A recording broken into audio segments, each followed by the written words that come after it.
Supercast, o podcast que traz para vocês os bastidores, opiniões e novidades feitos por supers que amam tecnologia e inovação. Meu nome é Mariana Bernardi, eu faço parte aqui da área de bem-estar, que fica dentro da área de experiência aqui na ZUP. E hoje a gente vai falar sobre saúde mental e profissionais de TI. Então, solta a vinheta e bora começar!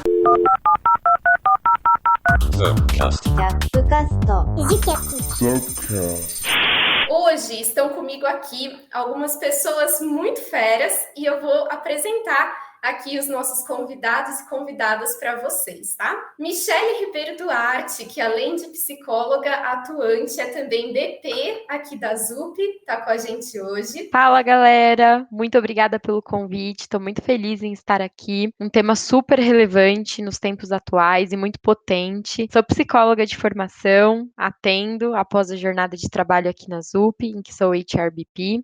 Saúde mental é extremamente importante na nossa vida, ela sempre esteve presente no nosso contexto de trabalho e com a pandemia vai ganhando mais espaço, a gente se percebe mais e entende o quanto isso é importante no dia a dia, então estou muito animada para a gente conversar sobre esse tema. O Leandro Ribeiro, que é CMO da Tela Vita, uma plataforma de terapia online que, inclusive, fornece aqui para a ZUP o benefício das sessões de psicoterapia gratuitas para os nossos ZUPers. Oi, Mari, obrigado pelo convite, você e toda a turma da ZUP. Eu sou o Leandro Ribeiro, CMO lá da Tela Vita. Vou compartilhar um pouquinho com vocês com os estudos que nós fazemos de forma constante na plataforma, né? Não só com os ZUPers, mas também com toda a população que a gente atende. A Tela Vita hoje está presente em aproximadamente 4 milhões de vidas, entre empresas, planos de saúde, e a gente constantemente vem tentando entender o que se passa na vida de cada paciente, né? Por que eles estão fazendo terapia, por que eles abandonam, e é isso que a gente tenta responder. E também identificar o impacto dentro do mercado, né? Porque como a gente está no período pandêmico ainda, tem muita gente trabalhando de forma remota, quais são os impactos disso de forma recorrente na vida das pessoas, né? Ali no dia a dia, sofrendo pressão, à distância, nos seus trabalhos. Então é isso que a gente vai tentar responder um pouco. E Geo Rodrigues, que é um super aqui também, que passou por desafios de saúde mental e hoje vem aqui falar da experiência que ele teve, com o objetivo aí de apoiar outras pessoas através dessa história. Bom, pessoal, primeiramente, muito obrigado pelo convite, Mari, né? Eu acho que é fundamental estar aqui participando com vocês para contar um pouquinho dessas histórias. Antes de tudo, eu sou Giovanni Rodrigues, mais conhecido aqui na ZUP como Gel ou Geo. Eu sou designer por formação, né? Atuo no mercado já há quase 20 anos, né? Já estou com 39 anos. Estou na ZUP há 3 anos e 2 meses exatamente, né? Então já passei por projetos de diferentes portes e tipos aqui dentro da empresa, sempre atuando na concepção de novas ideias, novos produtos e na concepção de serviços mesmo, ajudando as empresas a transformar esse mindset de tecnologia por si só para uma tecnologia voltada a serviços. Então, estou aqui para contar um pouquinho desse que é essa experiência passando dentro dos projetos de tecnologia, dentro dessa área, mas ao mesmo tempo contando um pouquinho da minha experiência pessoal vivenciada, né, e vivenciando ainda também nesse momento, porque não é algo que se termina, né, de um dia para um outro, e recentemente eu fui diagnosticado com depressão, digamos um nível médio para grave, né, e pela primeira vez na vida eu tive que conviver, né, com um diagnóstico como esse, e lidar com situações que até então eu não sabia que eu poderia, né, com essa fragilidade humana nossa, que eu teria que vivenciá-la. E aí eu acho que eu vou contar um pouquinho mais dessa história logo mais para vocês também. Bom, pessoal, então, como nós falamos, o tema de hoje é sobre saúde mental para profissionais de TI. Segundo a pesquisa O Estado do Burnout, feita em 2020 pela plataforma Blind, mais de 70% dos profissionais em TI se sentem esgotados. É um número bem expressivo, né? E é um número 12% maior do que antes da pandemia. Então, a gente vê aí os impactos, né, que todas essas novidades causaram também na saúde mental das pessoas. E, além disso, né, segundo um levantamento feito pela Telavita, os profissionais de tecnologia são os que mais sofrem transtornos psicológicos. Então, de todos os lados, né, a gente vai vendo aí como esses profissionais têm aí uma tendência forte a passarem por esses desafios. E aí, no episódio de hoje, nós vamos ver por que isso acontece, né? Claro que quando a gente fala de saúde mental, não é uma ciência exata, né? A gente trabalha com hipóteses, com suposições, então a gente vai ver alguns possíveis motivos, né, para isso acontecer e como a gente pode melhorar essa situação. Vamos começar com a pesquisa da Telavita, né? A Telavita, que, como já foi falado, é uma plataforma online de terapia, inclusive é um dos benefícios que os Zupers possuem, né? Todo Zuper tem aí direito a 5 sessões de psicoterapia gratuitas por mês. A Telavita fez um levantamento e os dados, assim, foram alarmantes.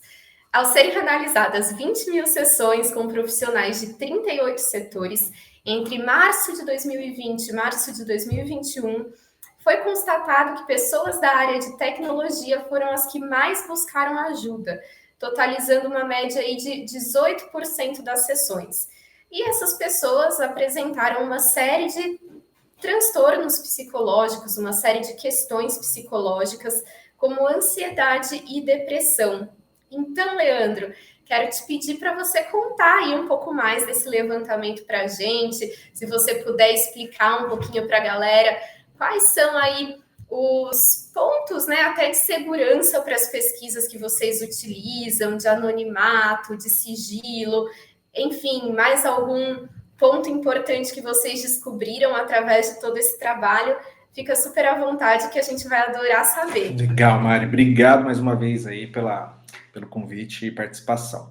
Então, como eu disse na apresentação, nós constantemente rodamos pesquisas para entender como está o comportamento de consumo na plataforma, né? E aí a gente acaba fazendo algumas descobertas.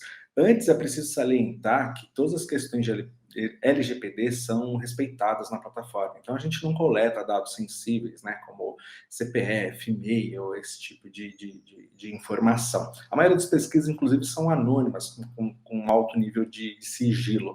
E também toda relação paciente-profissional a gente não tem acesso, tá? Então, os profissionais colaboram com essa pesquisa também de forma anônima, sem expor quem são os pacientes que contribuíram ali de alguma forma com isso, tá? Então, como você relatou, a gente condensou 1 ano de dado para trazer essa informação. A gente, final de julho, já atualizou essa pesquisa, já tem mais de 50 mil visualizações ou respondentes, vamos dizer assim, né, 50 mil consultas, e a gente já tem alguns dados um pouquinho diferentes, mas todos eles indicando ali para a mesma direção. É interessante notar que outros institutos de pesquisa, como Datafolha, também circularam no mercado o mesmo ranking, né, um ranking muito parecido, com pessoas e empresas de tecnologia em primeiro lugar nesses principais níveis de ansiedade e depressão e também de procura por acompanhamento psicológico. O primeiro fator, é verdade, vem porque o usuário e o profissional de tecnologia, ele consome antecipadamente tecnologias como o da Telavita, né? Eles são early adopters para consumir plataformas de tecnologia sobre vários serviços, inclusive de saúde, né? Então, esse é um primeiro fator. Mas a grande verdade é que existe uma demanda imensa no mercado por profissional de tecnologia, existem milhares de vagas em aberto para esse setor, o Brasil não consegue suprir essa necessidade, e acontece que os profissionais que estão disponíveis no mercado, que estão atuando, acabam sofrendo uma sobrecarga. Por quê? A demanda está muito maior que a oferta. Com isso, longa jornada de trabalho, pressão por entrega de resultado, desenvolvimento de produto, entre outras frentes, são os principais causadores dessa ansiedade, dessa depressão, entre outros fatores, né? Apesar de ser uma das áreas mais quentes no momento, com bons pacotes de remuneração, é também um ambiente de muita pressão para esses profissionais. E com isso, não é preciso ser um grande gênio para perceber que eles vão ficar em primeiro lugar mesmo nesse tipo de pesquisa, nesse tipo de situação, por conta da forte demanda e forte pressão que eles sofrem. Então, o que a gente conseguiu constatar com essa pesquisa, sendo um pouco mais pragmático? A gente identificou que as pressões vêm de diversas áreas, seja do trabalho, do time dele que ele trabalha em conjunto, seja do chefe, ou até mesmo em casa, com a família, cobrança dos amigos, por falta de N coisa, e também pela situação que a gente está passando em estágio ainda de pandemia. Mesmo que caminhando por uma parte final aí, a gente ainda tem alguns protocolos de saúde muito rígidos para serem mantidos. E todo esse pacote de elementos faz com que os profissionais acabem sofrendo esse tipo de situação e procurando por ajuda. Existem N setores do mercado, principalmente setores que foram impactados severamente, como o comércio de rua, varejo de forma geral, onde teve uma alta taxa de desemprego, mas nada se compara ao montante levantado com relação a volume de pessoas da área de tecnologia impactadas por conta de transtornos mentais. Acho que é importante, né, acrescentarmos aqui na nossa reflexão o que é a saúde mental, né? O que a gente está entendendo quando a gente fala em saúde mental? Que, embora é um conceito que tem analogia à saúde física, é um fenômeno muito mais complexo, né? E é o nosso estado de equilíbrio, né, entre o que somos e o nosso meio sociocultural. E por muito tempo, nas instituições, nas organizações, no mundo do trabalho, não éramos considerados na completude. Nós éramos pessoas que entregávamos alguma coisa, né? Então a relação de trabalho vinha a partir disso. Eu trabalho para entregar algo e findava nisso. Com a chegada da pandemia, ganha lugar e luz algo que sempre esteve ali, que somos completos em qualquer contexto que estivermos, assim. Então, quando eu estou no trabalho, eu sou a Michelle que vem com tudo que é da minha existência. E isso começa a ganhar espaço, a gente começa a entender que no ambiente corporativo eu não tenho alguém somente produzindo algo, eu tenho alguém existindo, né? Então, eu sei que é algo mais filosófico, mas eu acho que a mudança está nesse ponto, em entendermos que somos completos nesse contexto de trabalho. E aí entra isso, entra o sofrimento, entram os problemas, entram as dificuldades. Então, dar voz a isso é falar de saúde mental dentro da organização, porque o adoecimento ele está nesse restante que vem junto. Eu acho que as modificações pelas quais o conceito de trabalho vem passando provocam impactos no entendimento sobre o que é trabalho e o que é necessário para obter e para avaliar o que é desempenho e, portanto, melhorar, né, o que a gente está entregando. E aí a atividade laboral ela não é mais apenas a venda da força de trabalho em troca de remuneração para que possamos adquirir bens, né? Ela se trata de uma atividade endereçada ao outro, uma vez que a gente sempre trabalha para alguém, né? E isso muda tudo, né? A gente não está mais trabalhando pela entrega, mas a gente trabalha na relação com alguém. E aí mudar esse foco do que é o trabalho é o que dá potência para falar de saúde mental dentro de uma organização. Sair do clássico recurso humano, né? A pessoa como ferramenta pura e simples, e partir para uma relação de wellness mesmo, né? De relacionamento recíproco e tal. Nós somos impactados diariamente por N situações. Não é todo dia que eu estou aqui animado para trabalhar, mas tem lá as minhas contribuições que precisam ser feitas. Então, esse pacote global que você está falando é muito importante. E para além de trabalhar para alguém, se soma a isso que trabalhar é uma inserção social do indivíduo, né? Uma vez que ele passa a pertencer a um grupo, passa a fazer parte da empresa a qual trabalha, de clubes, enfim. E aí vem as convocações, né? Do que se esperam da gente. E aí o adoecimento, até se a gente for pensar quais são as causas desse adoecimento frenético no contexto organizacional, vem dessas convocações, porque quando a gente é inserido numa instituição, convocações bombardeiam a nossa existência, sobre quem a gente tem que ser, como a gente tem que ser, qual é o fit cultural que a gente tem que corresponder, né? Eu até lembro de uma situação comigo, que exemplifica bastante esse nosso diálogo, de chegar na organização e ser muito reconhecida pelo viés de saúde mental, que é algo que eu estudo há bastante tempo, e isso automaticamente, nos meus pares, enfim, vai ficando mais relevante. Então, começo a ser acionada e procurada para apoiar nesse sentido. E aí, em um determinado momento, com muita sutileza e cuidado, um líder ele me pergunta: a gente percebeu, né, que você é muito boa em saúde mental, mas o que mais? O que mais que eu posso considerar que você impacta? O que mais eu posso dizer que você faz a diferença? E aí o adoecimento tá aí, porque eu acho que a pergunta é por que tem que ter algo a mais? Por que não pode ser só saúde mental? Então, o adoecimento no contexto de trabalho vem por essa busca desenfreada, o tempo todo é algo a mais, nada se solidifica. Você chega num lugar, alcança um resultado e não é suficiente. Tem alguém dizendo que você precisa de um pouco mais. E se não tem alguém dizendo que você precisa de algo mais, tem você se cobrando de que precisa de algo mais. Porque você olha para o lado e vê alguém diferente. E aí o diferente incomoda muitas vezes. No aspecto de que, poxa, tem algo a mais que eu não tenho. Então, esse é o grande cuidado, né? Quando a gente, dentro de um contexto organizacional, começa a considerar essa questão. É a gente olhar primeiro quais são as convocações que uma liderança faz para alguém. É aí que a gente começa um pouco a adoecer. Perfeito, Mi. E tudo isso que vocês falaram mostra muito, né, como cada vez mais a gente vem percebendo no nosso mundo que o ser humano, a pessoa, ela não é o trabalho dela, ela é uma soma de vários fatores, né? Então, ela é um ser plural, ela é um ser complexo, ela é um ser integral. E aí, né, até o nosso manifesto de bem-estar, acabei lembrando dele aqui por conta de algumas falas de vocês. O primeiro pilar é o trabalho se ajusta à vida e não o contrário. Então, a pessoa super, enfim, num contexto mundial, a pessoa não é o trabalho que ela ocupa, que ela faz, ela é muito mais, né? Então, o trabalho é uma parte da vida dela, não é a vida dela.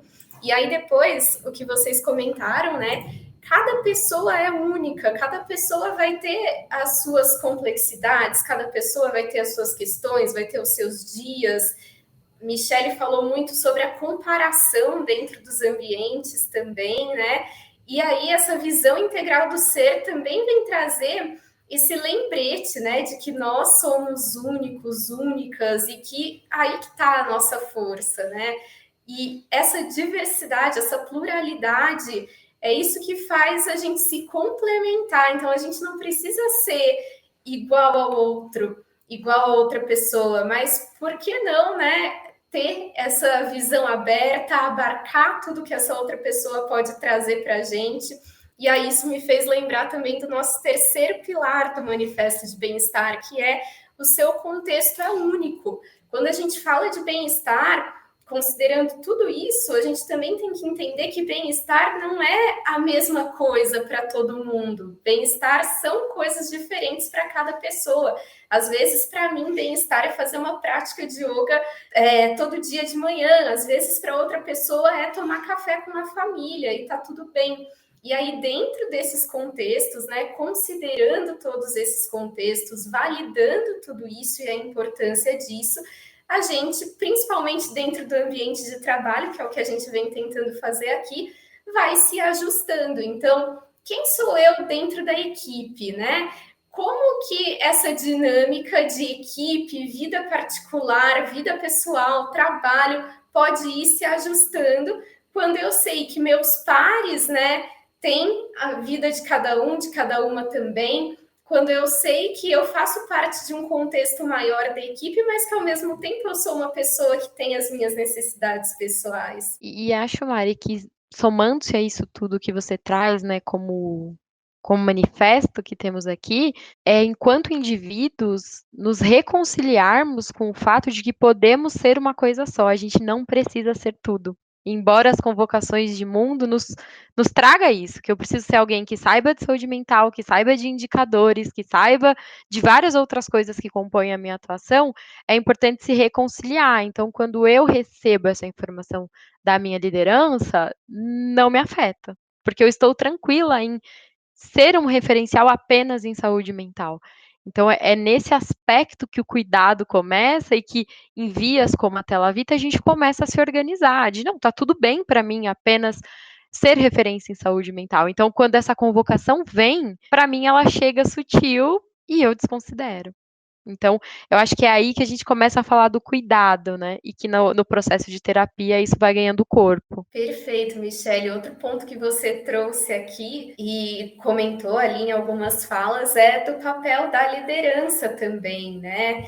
Então, como a liderança pode contribuir para esse ambiente de amigável, né, para a saúde mental das pessoas? Então, principalmente até pensando em outro dos nossos pilares, né, do manifesto, que é o Lidere pelo Exemplo, que é o segundo pilar, é começar a pensar em tudo isso que a gente vem falando, em toda essa mudança, né, de saúde mental, para dentro da própria vida, né, para dentro do próprio contexto. Porque a partir do momento que a gente começa a se reconhecer como esse ser integral, a se reconhecer como esse ser que tá tudo bem a gente não tá bem em algum momento, ser, né, compassivo consigo mesmo, a gente vai conseguindo ampliar esse olhar para as pessoas também, e a gente vai também se colocando ali naquele lugar e pensando como eu gostaria que isso acontecesse comigo, né? Então, quando eu começo também a trazer todas essas novidades, esse novo contexto, essa nova visão de mundo para dentro da minha vida, a coisa começa a acontecer também. É aí que a gente vai mudando cultura, porque a gente está fazendo a transformação de dentro para fora. Perfeito. E acho que em relação à liderança, eu acho que é o espaço de diálogo para falar sobre esse tema que estamos aqui refletindo, mas conhecer, né, aquela pessoa que você lidera. Porque é importante saber se para a Michelle eu posso levar essa provocação e ela vai reagir de determinada forma, mas a Mari pode reagir de outra. A Michelle pode pegar essa informação, elaborar e buscar conhecimentos outros, mas respeitando o limite e o interesse dela. E a Mari, por exemplo, pode ir para um quadro de ansiedade, porque ela vai querer buscar mais conhecimentos que talvez nem façam sentido para ela. Então, eu acho que cabe cada vez mais à liderança conhecer essa subjetividade, conhecer quais são os pontos de afetação de cada um e que reagem por consequência de maneiras completamente diferentes. Assim. Sim, de novo, né, ter esse olhar muito humano. Então, ali está uma pessoa que vai reagir de forma diferente também do que a outra. Eu queria pegar um ponto que a Michelle levantou. Ela colocou, eu acho que em palavras melhores que a minha, no sentido de sermos apenas uma coisa, né? E a gente está num mundo contemporâneo que fala o tempo inteiro para a gente de sermos super pessoas, super profissionais. Você tem que saber de tudo, você tem que estar antenado a tudo, você tem que estar em todos os lugares. E essa pressão, de certa forma, isso impacta absurdamente, né, na gente, né, com um sentimento de impotência sobre essas coisas todas e de completo descontrole. Controle na vida real mesmo, talvez a gente possa ter sobre nossos sentimentos e aprender sobre eles, mas controle mesmo das coisas a gente não vai ter mesmo. Mas a pressão sobre isso, né, que nós temos ainda nesse mundo contemporâneo, pode causar um estrago muito grande, né, nessa nossa vida. Então, esse ponto que ela trouxe, na verdade, é importante para a gente refletir mesmo e, ao mesmo tempo, construir esses ambientes dentro das próprias empresas para discutir, para falar sobre isso, e a empresa também entender isso, porque nós temos um contexto de conversa, de discussão, né, a empresa compreende isso. Eu acho que quando isso for o padrão, talvez a gente vai ter um outro momento, né, a empresa sendo vista como, de fato, parte da vida, né, que ela já ela é uma inclusão nossa, até social dentro de grupos, né, como a Michelle falou, e como isso é importante, né, ou como estar desempregado, né, não pode deixar as pessoas tão deprimidas, tão mal, né. Então, eu acho que talvez a gente chegue em algum outro momento numa forma, né, de olhar para a empresa muito mais, né, como geração de novos produtos, né, e o valor também ele é gerado interno, porque esse ambiente cuidado, esse ambiente bem não vou dizer talvez protegido, não sei se é a melhor palavra, mas talvez esse ambiente que tem essa consciência do cuidado, né? E partes do cuidado também para conscientizar quem está entrando, quem já está ali dentro dessa necessidade. Já é perfeito, cara, porque tem muito instituto já levantando esse tipo de informação que você está trazendo.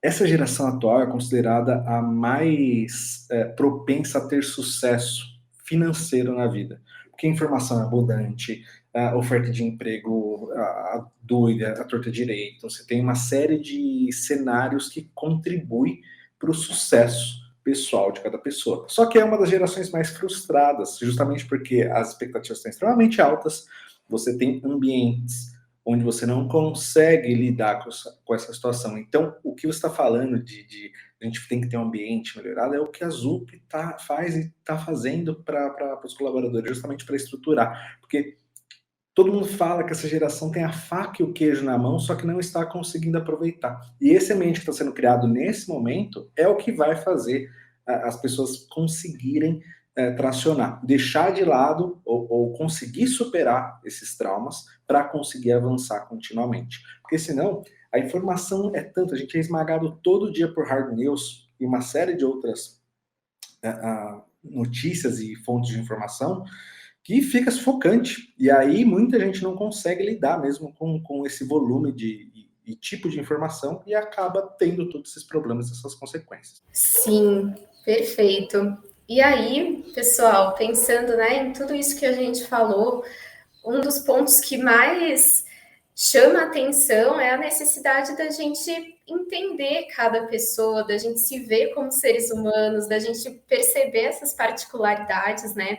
E aí, com isso, queria convidar o Gel para contar também aí um pouco da história dele, né? A gente sabe que ele passou aí por um grande desafio envolvendo a saúde mental e que agora, passado, né, algum tempo, ele comenta sobre isso até para inspirar, para trazer um tema para as pessoas. A gente viu também aí ao longo do nosso papo como para muitas pessoas ainda é um tabu falar sobre isso, né? Como para muitas pessoas ainda é um grande desafio falar sobre isso. Então, quando a gente vê pessoas, colegas, pessoas mais próximas, né, ali falando a respeito do tema, isso parece que dá um pouco mais de força, né? Isso parece que inspira um pouco mais.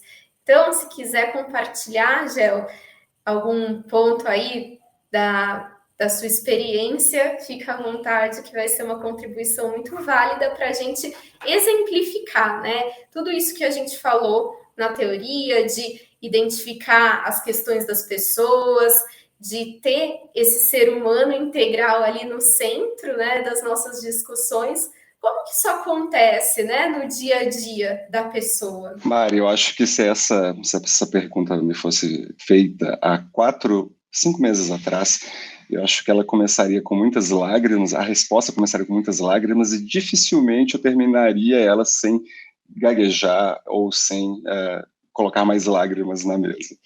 E eu estou começando falando sobre isso porque é muito difícil você sair dessa casca que é no momento onde você se encontra sem nenhuma saída. Acho que foi o Leandro que fez um comentário há poucos minutos atrás sobre que nesse momento você se torna, né, o maior agressor, né? E de fato, naquele momento eu não tinha nada que me agredia. Eu tinha uma versão minha na minha cabeça que era extremamente danosa comigo. E ela não surgiu do nada. Ela surgiu de alguns anos. Talvez até por coisas não resolvidas assim no passado que continuaram a se manifestar. Até então eu nunca tinha tido, né, um diagnóstico de depressão. Eu sentia de fato que em alguns momentos eu era bastante ansioso e eu precisava em algum momento tratar sobre isso. Mas pensem bem, poxa, uma pessoa que pratica um monte de esporte, que viaja muito, que a família está super bem, todo final de semana eu consigo ir para a natureza, vivenciar aquilo, acampo, estou no meio do mato, estou fazendo o que eu gosto, estou pedalando, estou correndo, estou ali no meio do mar, estou fazendo todas essas coisas. Mas um belo dia, olhando para um céu lindo, incrível, você não aguenta mais aquela situação da forma como é que estava. E eu posso dizer que, assim, uma série de coisas foram contribuindo com isso. né, a forma como eu estava enxergando o trabalho naquele momento como uma obrigação, como algo que eu precisava, né, demonstrar que estava ali, que gerava esse resultado, e aquilo cria na sua cabeça, né, um fantasma sobre esse resultado, e você não enxerga exatamente até os próprios resultados que você faz com as pessoas que estão ali no seu dia a dia. E eu posso dizer que eu acho que esse aumento dessa situação, da ansiedade e, consequentemente, esse quadro de depressão, ele talvez tenha começado ali 1 ano e meio atrás, né? Algumas experiências de trabalho que foram, de certa forma, frustrantes, mas, ao mesmo tempo, onde eu alimentei uma frustração, né? Às vezes até um sentimento de rancor, e não olhar para aquilo como uma forma de passar, acabou, vamos próximo momento. E aquilo foi só alimentando.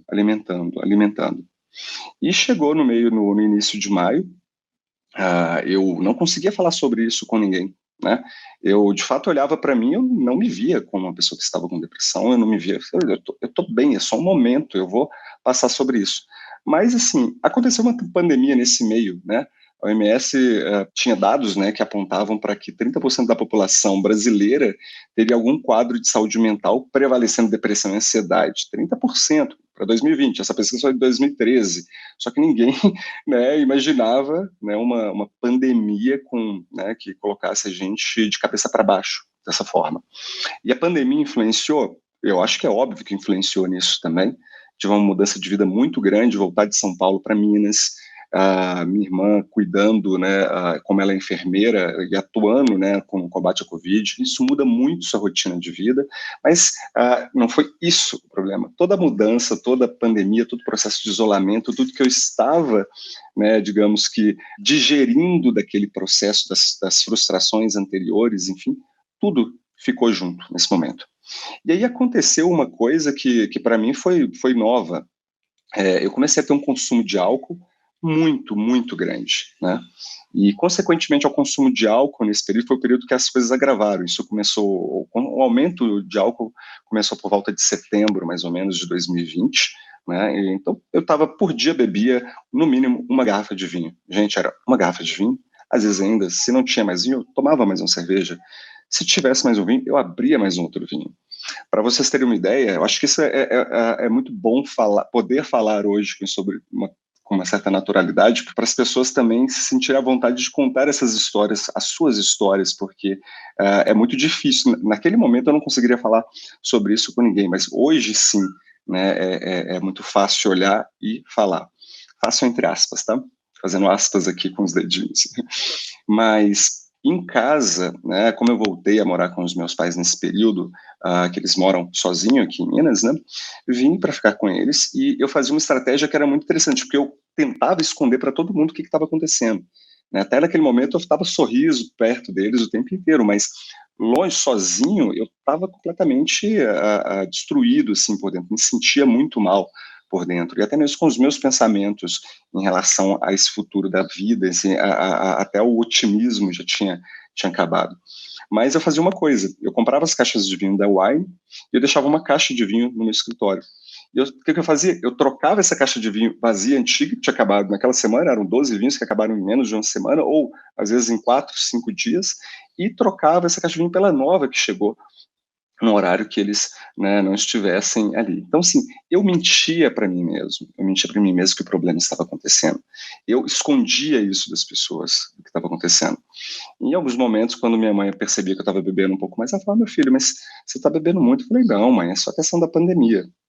Mas a bebida, ela começou a alterar muito o meu humor, eu comecei a perder muito sono, então estava dormindo, tem dias de 2 horas por dia, né, ia dormir 4 horas da manhã, acordava 6, ia correr às vezes de manhã, às vezes corria à tarde de novo, então que eu precisava dessa energia, dessa endorfina para também me deixar mais relaxado, mas a energia da endorfina não estava sendo suficiente, porque eu chegava em casa, eu precisava de mais vinho. Então, ou seja, eu terminava às vezes um treino de 20 quilômetros numa bela segunda-feira, olha só, e ia tomar 2 garrafas de vinho, uma bela hidratação.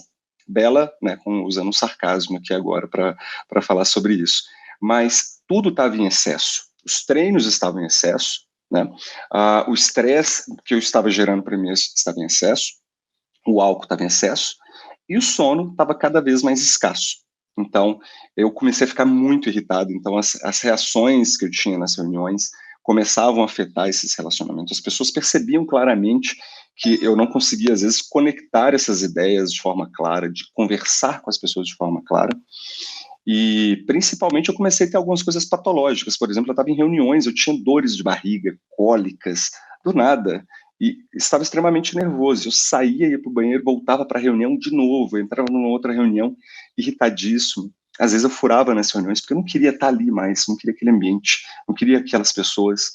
E sempre foi uma coisa que eu gostei. Mas a partir daquele momento, nada estava sendo gostoso. Nem as minhas viagens, nem ir para o mato, ficar nos lugares, conhecer lugares lindos, ficar ali sozinho contemplando, nem a meditação, que eu já pratico há 10 anos, estava fazendo mais sentido aquilo.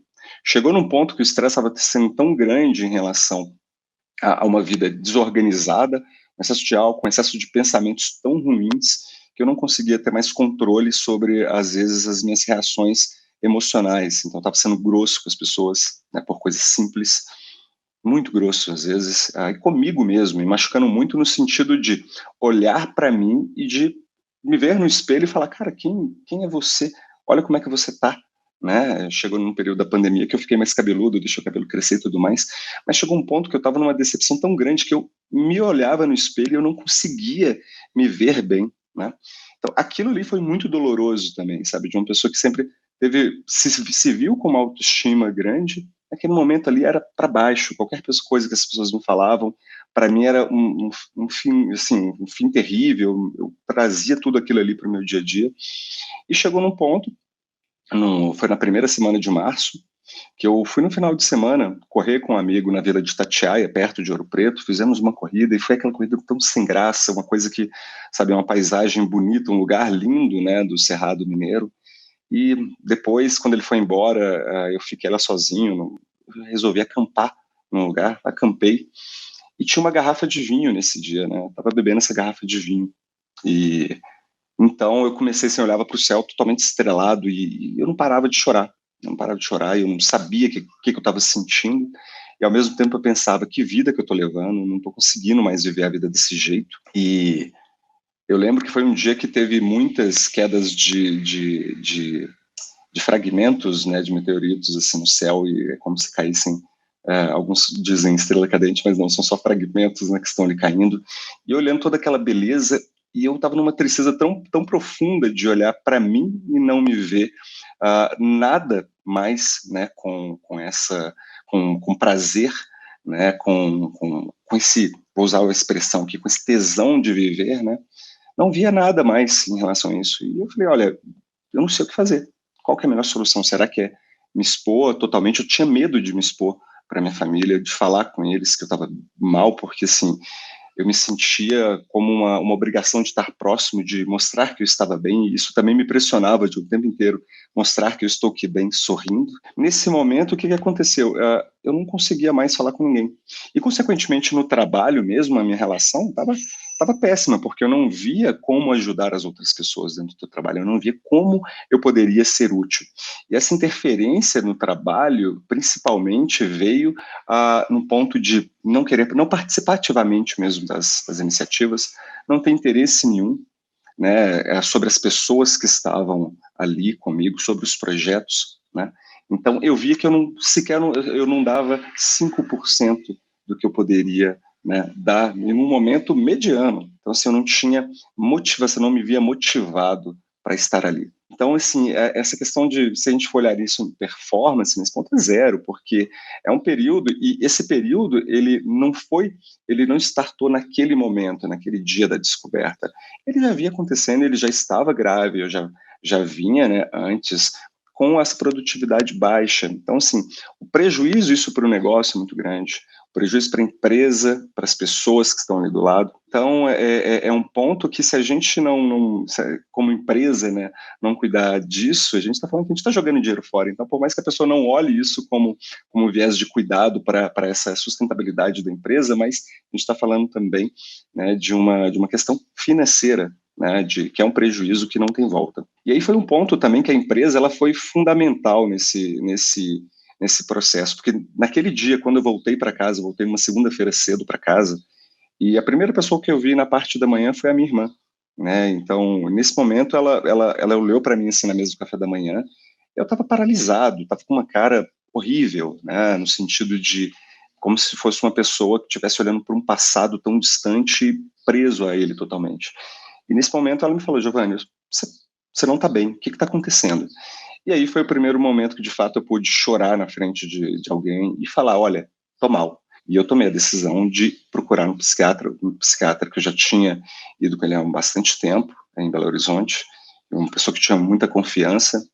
Tomei naquele dia também a decisão de procurar uma psicóloga, que foi indicada, inclusive, pela ABP, uma psicóloga da Tela Vita, que está comigo até hoje, estamos juntos. Eu acho que agora é um processo também que, né, não se acaba. E a partir daquele momento, quando eu consegui falar com essas pessoas, foi esse momento de virada, que eu consegui expor para minha família. No dia que eu voltei mesmo do psiquiatra, nesse dia eu até falei com o meu head: cara, não vou trabalhar hoje porque eu tenho que resolver isso. Depois a gente conversa. Resolvi, quando eu volto para casa, eu reuni minha família, que assim, a gente tem um vínculo e uma relação familiar muito boa. E isso fez com que me desse mais segurança de expor para eles o que estava acontecendo, e até mesmo nessas mentiras internas que eu trazia para evitar falar sobre isso, porque eu não queria demonstrar fraqueza com aspas aqui novamente, né? Então isso para mim era muito difícil de tentar demonstrar isso, né? Que eu estava fragilizado, que somos frágeis, eu era frágil, eu não queria mostrar isso para ninguém. No outro dia, próximo passo foi reunir, né, tanto a BP, Jéssica, a Marina, o Rafa, as pessoas que eram mais próximas ali comigo, expor de fato o problema para eles. E essa acho que foi uma das reuniões mais emblemáticas, porque eu acho que é uma coisa que eu até falei com essas pessoas depois, com todos eles, o quanto aquele momento de poder falar com eles, de abrir de fato o coração, assim, gente, são pessoas da empresa que viraram amigos também, é claro, mas são pessoas que eu sentia confiante também para expor aquela situação e receber todo o apoio deles.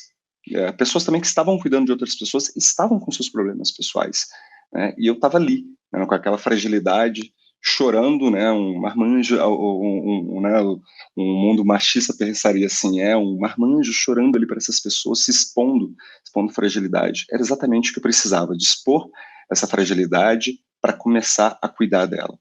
Recebi todo o apoio assim da equipe integralmente. Eu acho que isso foi talvez um dos pontos mais importantes, assim, né? Saber que eles estavam ali. Inclusive, né, eu tomei a decisão de conversar propriamente com o nosso cliente, para falar com eles: olha, esse é o momento, está acontecendo isso, então, até do momento de pedir desculpa, se algo, né, foi dito, foi feito, que magoou alguém da equipe, porque era um momento que nem eu mesmo estava conseguindo ter esse controle. E assim, é o momento que, se você fez algo com alguém, faz todo sentido que você volte e peça desculpa, mas peça desculpa também para você. Eu acho que a Michelle falou um ponto ali no início, que foi o que eu percebi depois disso, o quanto eu estava me maltratando. Então, assim, o pior, né, inimigo que eu tive nesse momento todo foi simplesmente o próprio Giovanni. Então, o próprio Giovanni acabou sendo um vilão ali tão grande, né, de autoestima, de baixa autoestima, assim, num nível, assim, absurdo. Enfim, né, conseguir falar, eu acho que esse foi o ponto, né, de conseguir ter esse ambiente seguro com as pessoas, com famílias, com amigos, que depois eu falei sobre o assunto e eu percebi o quanto várias outras pessoas estavam ali prontas para me ajudar, e a gente não perder esse círculo de confiança. Esse círculo de confiança está em todos os lugares, pode estar com amigos próximos, pode estar com amigos que você encontra poucas vezes, pode estar aqui, né, na ZUP, na empresa mesmo, pessoas de forma bem transparente com você, são pessoas que estão ali para ajudar. Então esse nosso pilar de Zuper Ajuda Zuper, nesse momento não foi percebido, ele foi mais, né, do que importante para essa recuperação, para isso tudo, né? Então é um ponto que eu acho que para mim, assim, faz ter mais ainda, né, admiração pelas pessoas que estão aqui, pela empresa, como está lidando com isso, que não é só o meu caso, existem vários outros, né? Então, assim, é um momento que cada um está reagindo de uma forma ou de outra, né? Então, hoje, para mim, não é nenhuma vergonha falar sobre isso, é abrir, expor, né, o que aconteceu, o estágio que eu cheguei, né, nessa situação, em momento algum, né, eu já até refleti sobre isso, se eu cheguei em algum limiar onde eu pensava em dar fim à vida, alguma coisa. Não cheguei, que eu me lembre, a esse momento, mas eu sempre refleti se eu estava feliz o suficiente com a vida para continuar ela, né, e o que eu não estava vendo sentido, né. Então, de certa maneira, em alguns momentos eu acho que não, né, que eu não estava, assim, vendo mais valor, nas coisas que eu estava vivenciando. E retomar isso foi muito importante, né? Então, retomar a vida. Mas uma coisa que eu escutei do meu psiquiatra, que eu acho que me marcou muito nessa época, eu acho que é legal compartilhar com vocês, porque assim, eu não tinha ciência da importância disso, né? Nesse período todo, eu nunca deixei de praticar esporte, mesmo com todas, às vezes com toda a desmotivação, não deixei de fazer as minhas coisas, né? Principalmente esse contato com a natureza, e também a meditação, né? Que é uma prática que eu venho fazendo há um bom tempo. Mas ele falou para mim uma coisa que deixou assim, um pensamento bem interessante, que ele falou assim, olha, você ainda conseguiu levar a vida de um hábito que você transformou, né, anos atrás, essa vida com essa leveza, com essas coisas todas, como um hábito. Então isso estava meio que natural em você. Talvez isso tenha te ajudado a ser um verniz, né, para que as coisas não ficassem pior, né? Então, mesmo com tudo isso, eu ainda conseguia, às vezes forçado por mim mesmo a fazer alguma coisa, mas percebi o quanto isso foi importante também para criar uma camada ali de proteção. Mas hoje, né, é um momento completamente diferente, onde tem especialistas, psicólogo, um psiquiatra, tem medicação ajudando a repor e reorganizar todas as coisas, e tem um processo de uma vida bem mais leve, e é impressionante como tudo se torna muito mais claro, né, depois de passar por isso, né. E é um processo que leva-se tempo, né, então, fazendo só analogia com o que eu pratico, que são as ultramaratonas, que é um passo de cada vez. Não tem uma solução milagrosa, não tem uma coisa de uma semana, tomar um remédio melhorou, e tem um processo que eu acho que é o mais, talvez seja o mais importante de tudo, de você se aceitar, né, parafraseando a Michele, entender, né, você melhor, entender essas limitações e ao mesmo tempo essas fraquezas que nós temos, e dar um passo de cada vez. Eu acho que essa consciência ela só surgiu depois também de um mês e meio, em conjunto com todas as pessoas e com tudo que estava acontecendo. Mas surgiu, né? Então, acho que esse é um pouquinho dessa história aí, com um pouco mais de detalhes para vocês. Gel, queria, assim, agradecer imensamente toda a sua fala, toda a sua história, o seu compartilhar. Como você mesmo falou, né, é preciso aí muita coragem, né, para expor, para compartilhar, e ao mesmo tempo é isso que acaba trazendo melhores resultados para a gente, né? Acaba nos ajudando aí dentro do nosso desafio, seja no trabalho, em casa, com a gente mesmo, né? Eu acho que um grande ponto que você comentou é que é sobre todo esse processo, né, de você perceber com você mesmo que tinha alguma coisa que precisava ser vista com um pouco mais de atenção, né?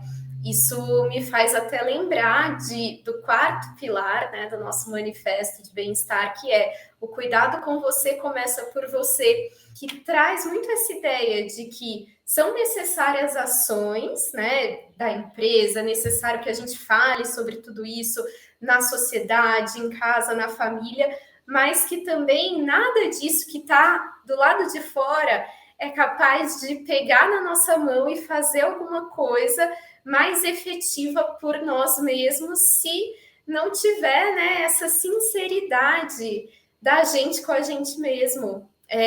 E uma sinceridade que faz a gente refletir sobre quais são os nossos limites, né? É uma sinceridade que faz a gente levantar a mão quando a gente realmente precisa falar, olha, meu limite é esse, né? É um cuidado nosso com a gente mesmo, é um olhar carinhoso nosso com a gente mesmo, porque a mudança vem a partir da gente, né? Falando um pouquinho agora como psicóloga e também como HRBP, é importante entendermos com bastante clareza qual é o papel da organização e das pessoas que articulam dentro da área de people, dentro da área de saúde ocupacional mesmo, qual é a via de cuidado. Para não se tornar um assistencialismo, né? Então, às vezes, a liderança se depara com alguém que está em sofrimento e aí tenta organizar o contexto, pisando em ovos, para que aquela pessoa não sinta, e às vezes essa não é a via de cuidado, né? A gente precisa sair do assistencialismo e ir para uma ação mais efetiva. E às vezes a via de cuidado é afastar aquela pessoa naquele recorte de vida. Então, acho que essa é uma atenção muito importante, direcionarmos para um cuidado efetivo e não ficarmos no assistencialismo. Isso não ajuda quem está em sofrimento. Né? Não é fazer carinho, é convocá-la para conversar com clareza sobre o que está acontecendo, sobre o que estamos notando, é abrir espaço para que a pessoa compartilhe aquilo que ela está sentindo, aquilo que ela não está conseguindo fazer, legitimar o que ela vivencia, mas direcioná-la para a via de cuidado correta, que é uma terapia, que é uma consulta com um médico do trabalho, que é um período de afastamento para que, de repente, ela se organize com a medicação que ela insere no seu dia a dia, quando ela descobre que está em sofrimento e passa com um psiquiatra. Então, a liderança, o HRBP, a galera lá de saúde ocupacional tem que estar bastante conectada com o que de fato podemos fazer por alguém que está em sofrimento no contexto de trabalho. Acho que isso é bem importante. Sim, muito importante, ótima contribuição, Michele. E só reforçando aqui a importância do acompanhamento profissional, né? Então, temos aí o benefício da Tela Vita, de psicoterapia, a partir, né, desse acolhimento de psicoterapia, o profissional também vai conseguir até indicar outros tratamentos, indicar aí uma jornada mesmo de tratamento para essa pessoa. Então, é muito importante que nós também, no papel de cuidadores de nós mesmos, de colegas de equipe, de lideranças, que nós também tenhamos isso em mente para indicar, né, para as pessoas a procura desse apoio profissional.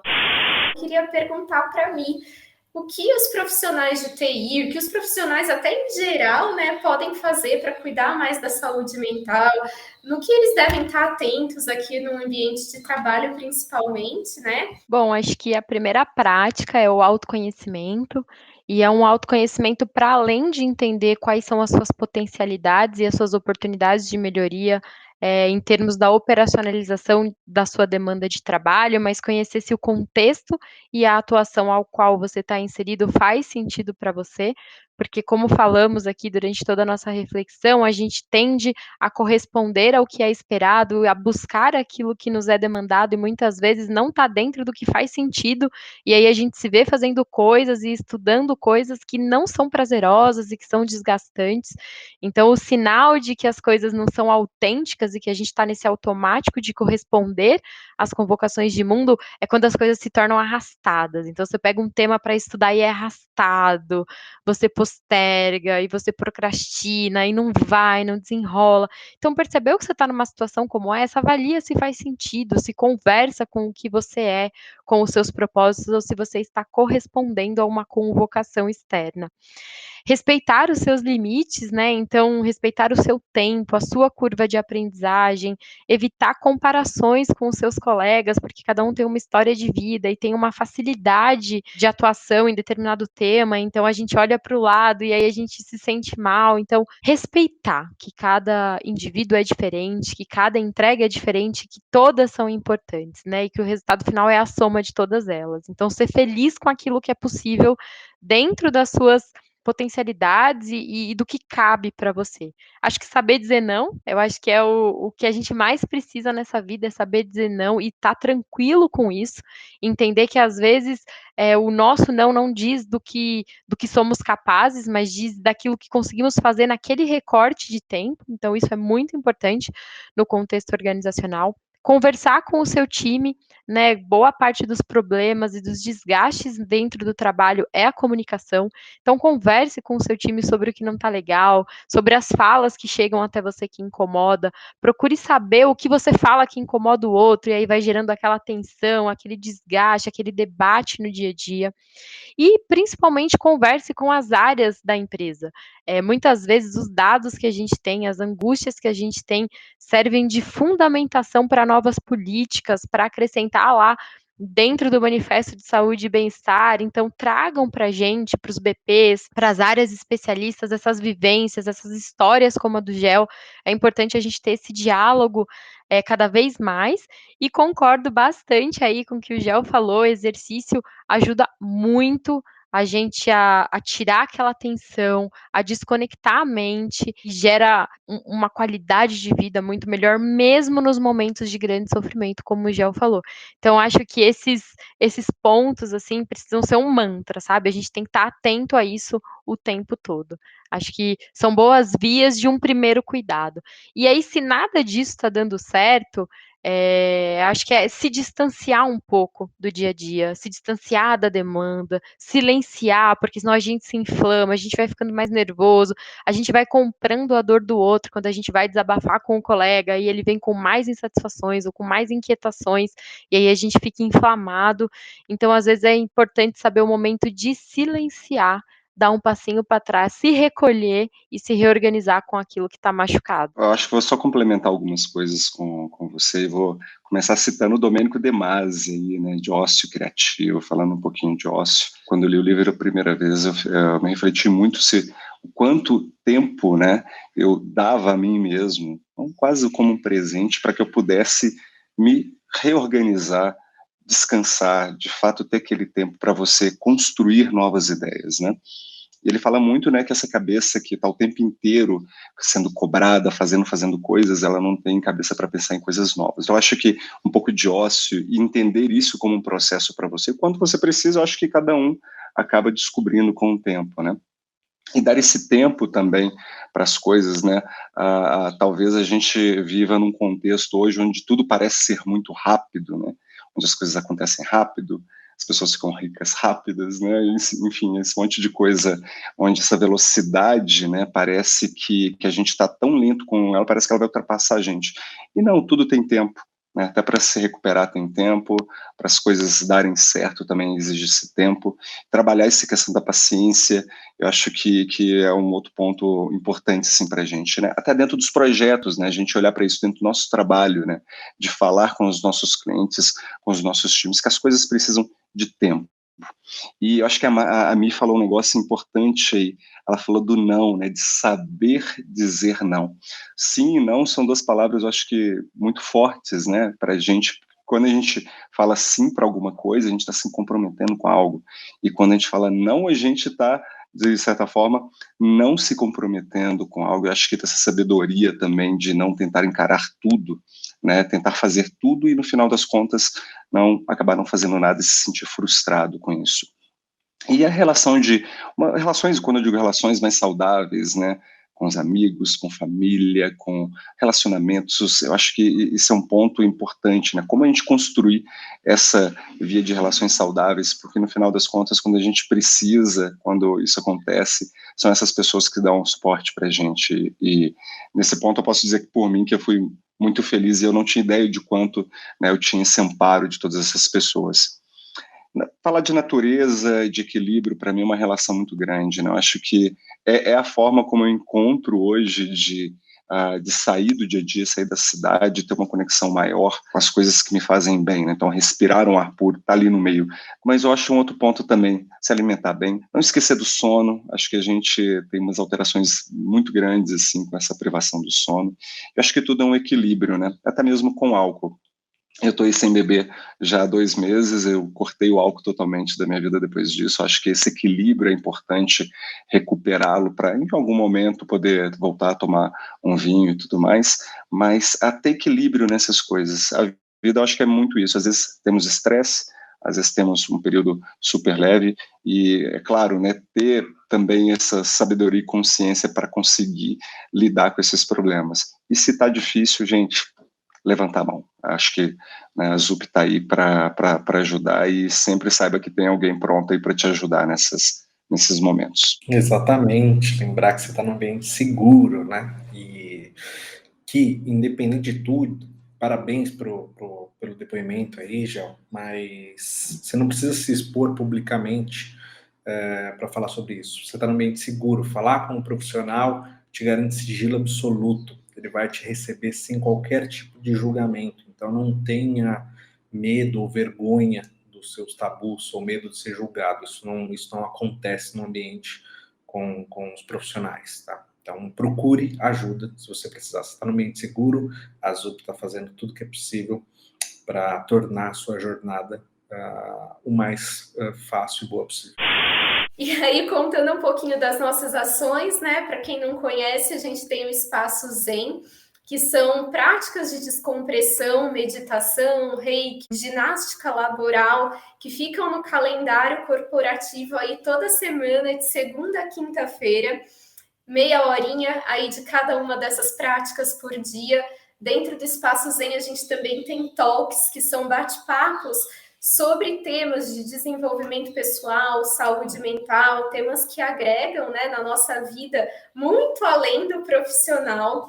A gente tem aí a terapia gratuita com a Tela Vita, são 5 sessões por mês que as pessoas aqui da ZUP têm direito, dentro de todos esses padrões aí que o Leandro falou, sigilo, privacidade, não julgamento, acompanhamento profissional, que é muito importante.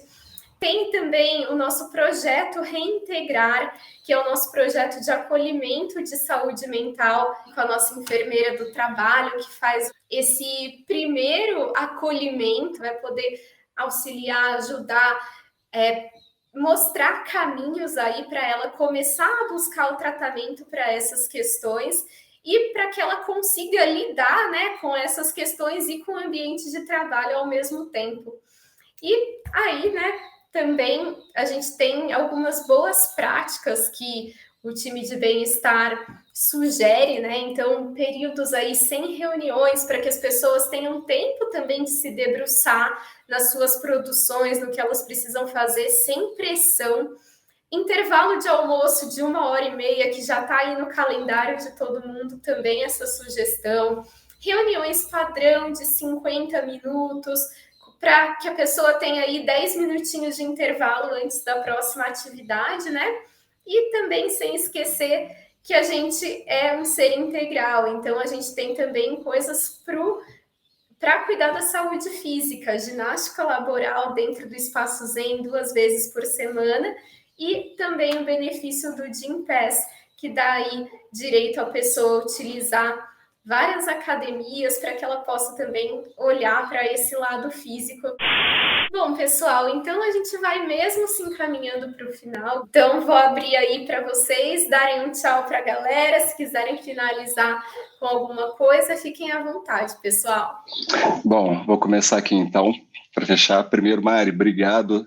E foi um prazer falar com você, Leandro, Michele, e dizer que eu acho que todas as dicas aí, principalmente Michele e Leandro, também trazem coisas incríveis para a gente seguir. Eu acho que o meu ponto principal é levante a mão sempre, né? Então, tem pessoas, tem profissionais sempre prontos para ajudá-los, então não fique com isso sozinho. Eu também agradeço bastante o convite, me sinto muito feliz em estar numa organização que cuida de fato, que eu vejo ações, que eu vejo histórias, né, como a do GEL. Então, muito obrigada, Mari, espero ter contribuído bastante aí na reflexão de vocês. Muito bom, é importante lembrar que você não está sozinho. Use sua rede de apoio, seja familiares, amigos, até mesmo aquele colega de trabalho. Certamente vai rolar empatia, as pessoas vão entender seu momento, como já falou, e você vai conseguir ir adiante. Então, obrigado mais uma vez pelo convite, Mari. Tela Vita está aí para ajudar vocês no que precisar. Valeu! Isso aí, pessoal. E não se esqueçam de seguir o Zupcast nas plataformas de áudio, no YouTube, para acompanhar os próximos episódios, para dar uma olhadinha no que já rolou, e também as nossas redes sociais, aí o @ZupInnovation, nosso Instagram. Então é isso, galera. Valeu, agradeço muito, até a próxima. Tchau, tchau, pessoal.